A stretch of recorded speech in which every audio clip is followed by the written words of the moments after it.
বাড়ির সামনেই চলছে কীর্তন, আর যার কারণে কিন্তু ভয়েসে আজকে একটু কীর্তনের সাউন্ড তোমরা পারবে, আর সাউন্ড পাবে। আমি জানি অনেকেই খুশি হবে, কারণ কীর্তন কে না ভালোবাসে। আমিও খুব ভালোবাসি, প্রতি বছরই মোটামুটি প্রায় কীর্তনে যাই আমি। বিয়ের যত বছর হলো, কিন্তু মাত্র 2 বছর হলো যেতে পারছি না। প্রথম বছর তবুও বা পুচকুকে নিয়ে গেছিলাম, কিন্তু সামনের বার যেতে পারিনি। কারণ আমার ওষুধ ছিল, তোমরা জানোই আমার 1 মাসের ওষুধ ছিল, যার কারণে যেতে পারিনি। এবছর মনে মনে ভেবেছি যাব, কিন্তু জানি না আবার আদৌ যেতে পারবো কি না। কারণ ছোটো ছেলেকে নিয়ে তো কোনো সমস্যা নেই, বড় ছেলে কীর্তনে গেলে এত ছোটাছুটি করে না, মানে কি বলবো। তো যাই হোক, এদিকে দেখো আমাদের বিনস খেতে কি সুন্দর বিনস হয়েছে, একবার বিক্রি করাও হয়ে গেছে। তো এগুলো বাবাই বিক্রি করেছে। এদিকে দেখো ওর ভাইকে ও কি সুন্দর করে গাড়ি চালাচ্ছে, আর ওর ভাইও মহা খুশি, ওর দাদার সাথে খেলছে আর কি। আর এদিকে টা টা টা টা দিচ্ছে।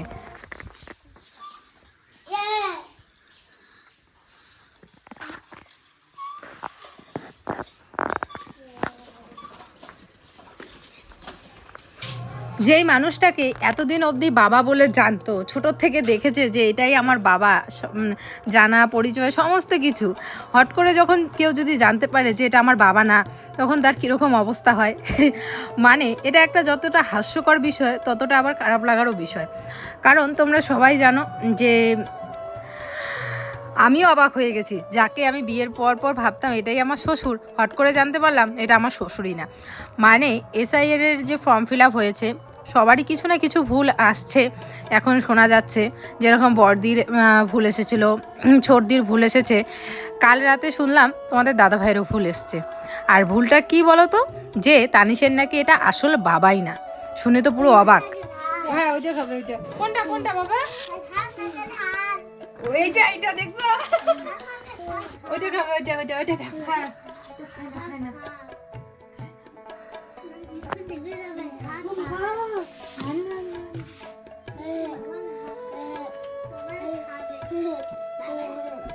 আসো শোনো, আসো।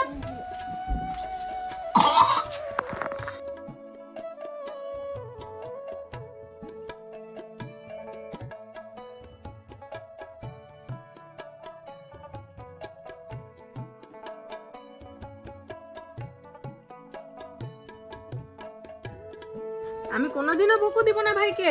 না ইস, আমি পাখি। তুমি পাখি? জানো বন্ধুরা, 3টা পিঠা আনছে ও নিজের হাত দিয়ে, একটা আমার জন্য, একটা ওর ভাইয়ের জন্য। তো ওর ভাই তো মানে ধরে রাখবে আর কি, সেই জন্য। না বাবা ওয়ালে লাগায় না। তো ওর ভাইয়েরটাও আমি খেয়ে নিছি, আমারটাও আমি খেয়ে নিছি। এখন বলি মা ভাইয়ের পিঠা কই, আমি বলি কি খেয়ে নিছি। ওর ওখান থেকে ছিঁড়ে ওর ভাইকে দিল, দিয়ে আমাকে বলে কি ভাইকে কোনোদিনও বকু দিবা না। আসো একটু আসো। তুমি ভাইকে ভালোবাসো? কতটা? এতটা? ওরে বাবা, ভাইয়ের পিঠা আমি খেয়ে নিছি বাবা। এখন যে ভাই চাচ্ছে, ওই দেখ ওই দেখ দাদা ভাই কিভাবে দেয়, ওই দেখ ওই দেখ, দিবে তো দিবে তো।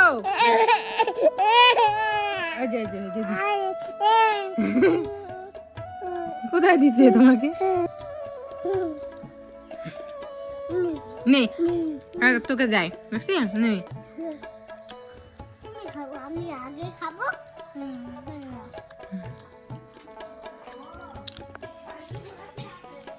আমি খাবো না, এটা খাই না।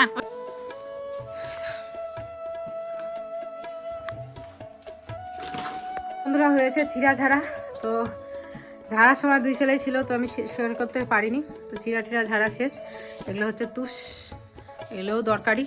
আর আমি এখন জেঠিমার কাছে, তো এখন আমি জেঠিমার কাছে ছোটোটাকে দিয়ে আসলাম। বললো কি এখন 1 ঘন্টা সময় এসে তোমার কাছে কি করবা করো। তো চলো বিছানার চাদরটা আজকে চেঞ্জ করব, কারণ কালকে আমার ধুইতেই হবে।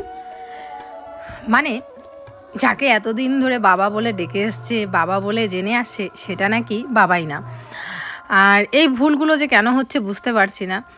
এটা যে কার ভুল সেটাও বুঝতে পারছি না। যারা এই ফর্মগুলো ফিল আপ করেছে তাদের ভুল নাকি জানি না। তো আবার বড়দির ওখানে ভিডিওতে তোমরা দেখেইছো, বলেছে যে বাবার নাকি 6টা বাচ্চা। আবার আমাদের মানে তোমাদের দাদা ভাইয়ের ভুল এসছে যে বাবা হচ্ছে মানে আমার যে শ্বশুর উনি না, উনি বাবা না, মানে বাবার কোনো ছেলেই নেই। এরকম আর কি আর ভুল আসছে যে তানিশের এটা বাবা না, বাবার কোনো ছেলে নেই, বাবার সব মেয়ে সন্তান, মানে ছেলে সন্তান নেই। তো আমাদের দাদাভাই তো একদম পুরো মানে কি বলবো আর, মানে হাসতেছে, বলে কি আমারও নাকি এটা বাবাই না। তো যাই হোক, আজকে আরও অনেক প্রুফ নিয়ে যেরকম নিয়ে যাবে আর কি, তারপরে আরও যে ডকুমেন্টসগুলো আছে যেগুলোতে বাবার নাম আছে ওগুলো দিয়ে নিয়ে যাবে। তো জানি না আমার কোনো ভুল আসে কি না, কারণ তোমরা সবাই জানো যে আমার যে এই ফর্মটা ফিল আপ করা হয়েছে অনেক কষ্টে, কারণ আমি তো আর বাবার বাড়ির কোনো ডকুমেন্টস পাইনি। তো জানি না কি হয় কি না হয়। তো যাই হোক, শ্বশুরমশাইয়ের এই জিনিসটা দেখে সত্যিই খুব অভাব লাগছে যে পরপর ওরা 3 ভাই বোনেরই হচ্ছে প্রবলেম বেরোচ্ছে বাবার ডকুমেন্টসের জন্য আর কি, মানে আমার শ্বশুরমশাইয়ের ডকুমেন্টসের জন্য ওদের আর কি প্রবলেমগুলো হচ্ছে। তো যাই হোক, তোমার সাথে একটা জিনিস শেয়ার করবো। দেখো, আমি জল প্রত্যেক দিন দেই কিন্তু আমার ছোট্ট বাগানটিতে, তার কারণ এটা আমার রুটিন হয়ে গেছে। আসলে একটা জিনিস খুব দেখলাম, আগের থেকে তুলনামূলকভাবে আমি নিজেও অনুভব করতে পারি, আগের থেকে তুলনামূলকভাবে আমার ঘোরাঘুরি, মানে ফাঁকা সময়ে যে অন্য চিন্তা ভাবনাগুলো বেরিয়ে গেছে। এখন সকাল টাইমটা আমার রুটিন হয়ে গেছে যে আমি সকালে ব্রাশ করার আগে, ফ্রেশ হওয়ার আগে আমি বাগানে এসে আমি কিন্তু আমার যে কয়েকটি, বেশি না, কয়েকটি গাছ আছে, ফুলের গাছ, ফলের গাছ, সেগুলোতে কিন্তু আমি নিয়মিতভাবে জল দিই। এই যে কুমড়ো গাছটা দেখতে পাচ্ছ, এটা কিন্তু এতটাও হেলদি, বা মানে যেটা দেখতে পাচ্ছ একটু এতটা ভালো সুস্থ ছিল না। আমি জল দিয়ে দিয়ে প্রত্যেক দিন, এটা সকালবেলা প্রত্যেক দিন আমি জল দিয়ে মোটামুটি এতটা ভালো জল দিয়ে কিন্তু এই পজিশনে আসছে। আচ্ছা, তার সাথে সাথে কিন্তু এই বেগুনের চারাটাও কিন্তু এতটা স্বতঃস্ফূর্ত, মানে এতটা সুস্থ সবল ছিল না, যেটা আমি প্রত্যেকদিন জল দেওয়ার পরে বুঝতে পারলাম যে জল দেওয়ার ফলেই এতটা ভালো চেয়ারা আসছে। তবে তুলনামূলকভাবে এই গাছটা খুবই ছোট দেখাচ্ছে, জানি না এখানে ছায়া, আসলে এই জায়গাটার মধ্যে খুব ছায়া, ওই বাঁশের ছায়াতে কিন্তু অনেকটাই ক্ষতি করে। আর সব থেকে বড় কথা, আমার খারাপ লাগার বিষয় কি জানো বন্ধুরা, আমার এখানে যে খুব চারা গাছ আছে, ফুলের গাছ, ফলের গাছ, তেমনটা কিন্তু না। আমি এই দেখো পেয়ারা গাছটা নিয়ে এসেছি 2 বছর আগে, 3 বছর আগে, 3 বছরে মোটামুটি এতটা বড় হয়েছে। আর যা পেয়ারা হয় তোমাদেরকে তো দেখিয়েছিলাম। তারপরে শখের বসে নিয়ে আসলাম আমি কাঁঠালের চারা, এগুলো মোটামুটি 4 মাস 5 মাস চলছে তো বয়স, বছরখানেক পরেই, 1.5 বছর পরেই ফল দেওয়া শুরু করবে। এখনও ওই ইসের মধ্যেই আছে, এটাকে টবে এখনও লাগানো হয়নি, তবে লাগাবো খুব শীঘ্রই, সময়ই পাই না আসলে। তো সকালবেলা কি হয়, জল দিতে দিতে না একটা ভালো লাগা কাজ করে আর কি। প্রত্যেক দিন এসে দেখি গাছগুলোর কী অবস্থা, কতটুকু বাড়লো, কতটা ভালো রেজাল্ট পাচ্ছি।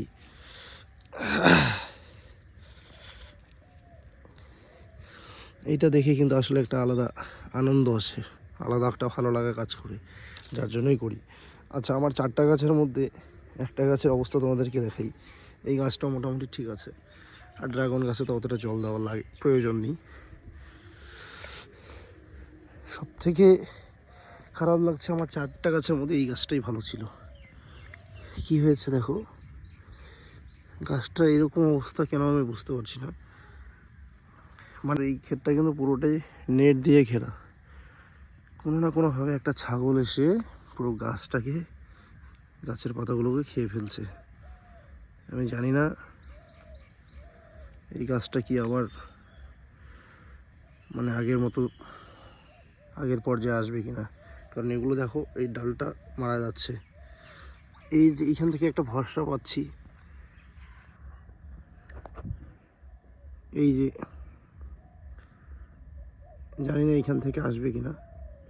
এই যে একটা, এখান থেকে যদি পাতা গজায় তাহলে তো একটা ব্যাপার হলোই, তা না হলে কিন্তু খুব খারাপ লাগছে এই গাছের পরিস্থিতিটা দেখে।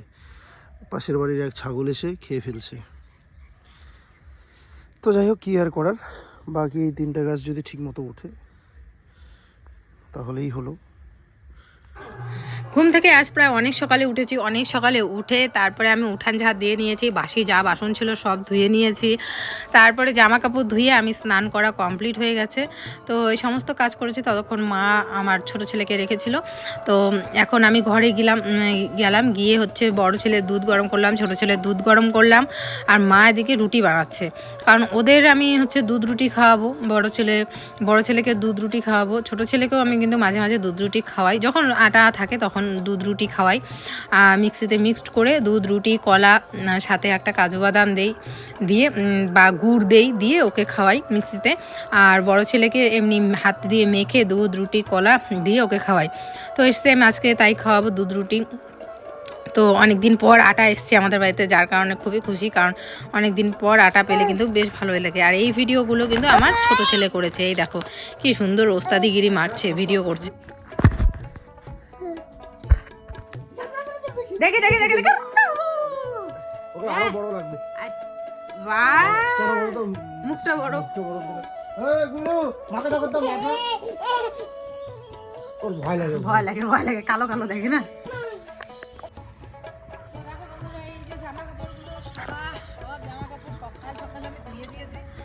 সারাদিন রোদ থাকে না, আপনাদের দাদা ভাই অনেকগুলো জামা ভিজেছিল ওর, প্লাস আমার এই বিছানাবেলা চা জলখাবার খাওয়া শেষ রুটি দিয়ে। এখন আসছি পুঁই শাক নিব, কারণ মিষ্টি কুমড়া আছে, এর আগের দিন এমনি এমনি খাওয়া হয়েছিল, আজকে ভাবছি একটুখানি মিষ্টি কুমড়া দিয়ে পুঁই শাক দিয়ে করবো।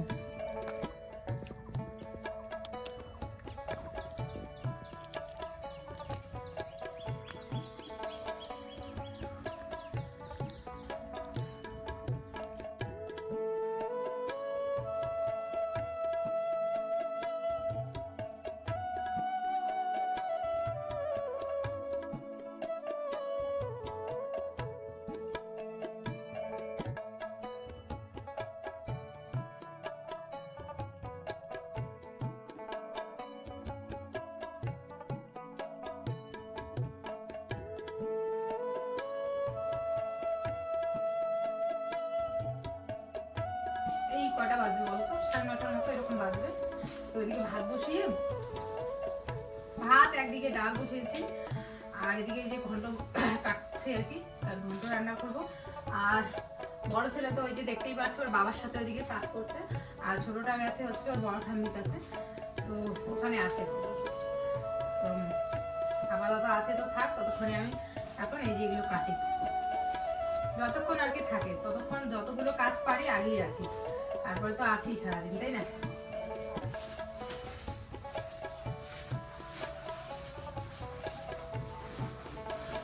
এই হচ্ছে মিষ্টি কুমড়ো, এগুলো দিয়ে রান্না করবো।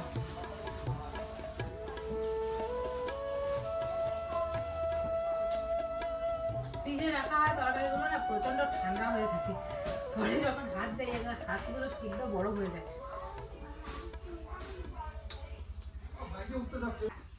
আমি এসে তোমাকে চকলেট আচ্ছা ঠিক আছে, নিয়ে যাও। যাবো নিয়ে যাবো কালকে নিয়ে যাবো না।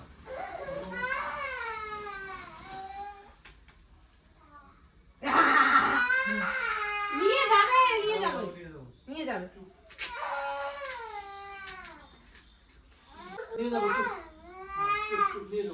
যা তুমি ওখানে গিয়ে দুষ্টামি করো না, হ্যাঁ বাবা? না গো, মিলে গিয়ে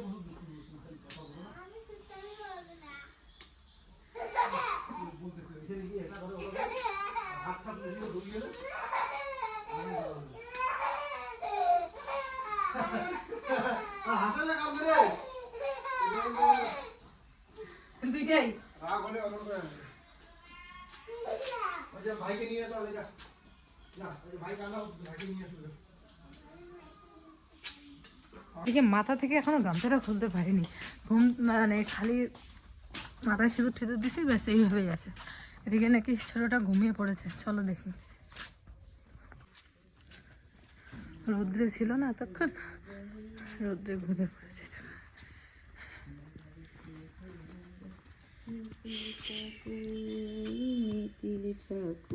মুড়ি লেখাইছে ওই ফেলে চারে থালত দানা থাল থাকি মোক ঢালি করে মাটি বস্তা বস্তা ঢালি দেন তখন ওটা আসো এই ধরনের মধ্যে মিথিলকে রেখেছি। এখানে কিন্তু মশারি দেওয়া দেখতে পাচ্ছ, এই যে এখানে ঘুমাচ্ছে, ঘুমাক ঝটপট। যতক্ষণে ঘুমাচ্ছে ততক্ষণে আমি রান্না করে দিই, রান্না করে ফেলি। স্নান আর কাপড় ধোয়া তো হয়ে গেছে, ওগুলো চিন্তা নেই, শুধু এখন রান্নাটা হলেই ব্যাস, তাহলে হয়ে যায়। ঘর দৌড় মোটামুটি পরিষ্কারই আছে। আর এই যে এগুলো ছাগল খাবে, তো সেই জন্য এগুলো ফেলবো না। দেখি আমার বোধহয় ভাত হয়ে গেছে, দেখো আই থিঙ্ক ভাতটা হয়ে গেছে। বড় ছেলে গেছে ওর বাবার সাথে একটুখানি বাইকে, কিছুতেই ওর বাবা যাবে একটুখানি বাইরে ভুট্টা ভাঙাইতে, ও কিছুতেই ওর বাবাকে যেতে দিবে না, ও যাবে। আর মিলে গিয়ে খুব নাকি অত্যাচার করে, তো বলে একটুখানি ঘুরিয়ে নিয়ে আসি। ভাতটাও হয়ে গেছে। দেখি আমার সিটিটা যে কী প্রবলেম হয়েছে, এইভাবে যতক্ষণ না তুলি ততক্ষণ সিটি দেয় না, কি জানি কি হয়েছে। আর এই যে পাঁচমিশালি সবজি কেটে নিলাম, দেখো এখানে বেগুন, কুমড়ো, ফুলকপি, আলু, পুঁই শাকের ডাঁটা সমস্ত কিছু আছে। এগুলো দিয়ে পাঁচমিশালি একটা সবজি করব। 5 ফোড়ন, শুকনো লঙ্কা ফোড়ন দিয়ে, তেজপাতা ফোড়ন দিয়ে, আদা জিরা বাটা করে তরকারি করব। চলো নামিয়ে ফেলি, ফটাফট রান্নাটা করে ফেলি বন্ধুরা।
এদিকে এই যে পাঁচমিশালি ঘন্ট,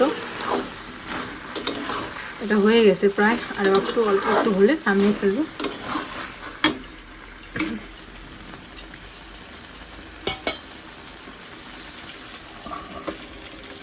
আর এখানে বসিয়েছি হচ্ছে আলু দিয়ে সোয়াবিনের তরকারি।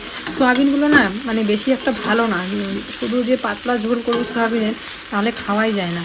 তো সেই জন্য একটুখানি মশলা বলতে ওই জিরে দিয়েছি, আদা দিয়েছি, আর রসুন ফোড়ন দিয়েছি, আর হচ্ছে পেঁয়াজ ফোড়ন দিয়েছি।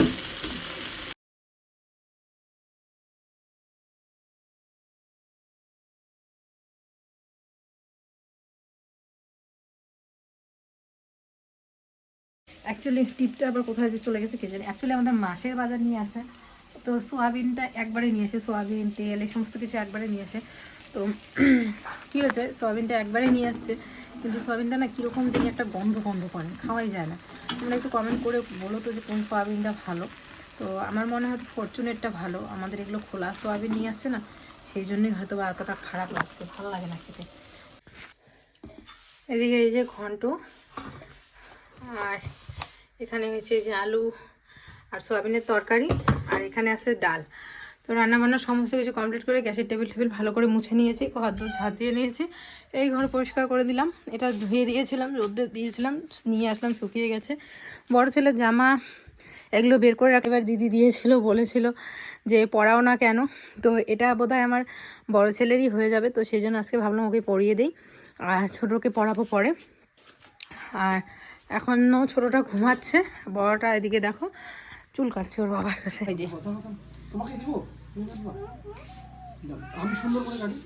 বলে আমাদের দুই ভাইকে কেমন লাগছে? কান্না করে না, এই দেখো নতুন জামা পরেছো তোমরা। ভাই বোঝে না শোনা, বলো ভাই ছোট, ভাই বুঝেই না। তোমাকে কিউট লাগতেছে বাবা? তোমার জামাটা কেমন হয়েছে, পছন্দ হয়েছে? নড়ানড়ি করে না, গুড। বাবা বাবা বলো আন্টিদের থ্যাংক ইউ বলো। ওয়েলকাম কেন বলে? একটু বড় হয়েছে তোমার জামাটা বাবা। একটা মোবাইল নিয়ে ওর বড়দিদি মোবাইল নিয়ে দুই ভাইয়ে কাড়াকাড়ি। বাবা কাড়াকাড়ি করা যায় না। দাও বাবা দাও, তোমার কাছে তো ভালো মোবাইল আছে শোনা, দিয়ে দাও। তোমাকে আমি নতুন মোবাইল দিব। মিথিল, মিথিল। বন্ধুরা খুব খিদে পেয়েছে বন্ধুরা, কথা কম বলবো, শুধু কথা কম বলবো আর তোমরা শুধু দেখো আমি খাবো। বন্ধুরা থাকা যাচ্ছে না, খুব খিদে পেয়েছে, কারণ সকালে রুটি খেয়েছি, সকালে রুটি খেয়েছি আর এখনো ভাত খাইনি। হাতুড়ি বাইরে আছে। 7:30টার মতো বাজে, দুই ছেলেকেই ঘুম পেয়েছে। ছোট ছেলেকে খাইয়ে দাইয়ে দেখো কোলের মধ্যে নিয়েছে, এভাবে আমাকে ঘুম পাড়াচ্ছি আর বড় ছেলেকে এদিকে খাওয়াচ্ছি, তো এদিকে ও খাচ্ছে। তো চলো বন্ধুরা আজকের ব্লগটা মানে এখানে এন্ড করছি। সবাই খুব ভালো থেকো, সুস্থ থেকো। দেখা হচ্ছে আগামীকাল আরেকটি সুন্দর ভিডিওর সাথে, ততক্ষণের জন্য টাটা।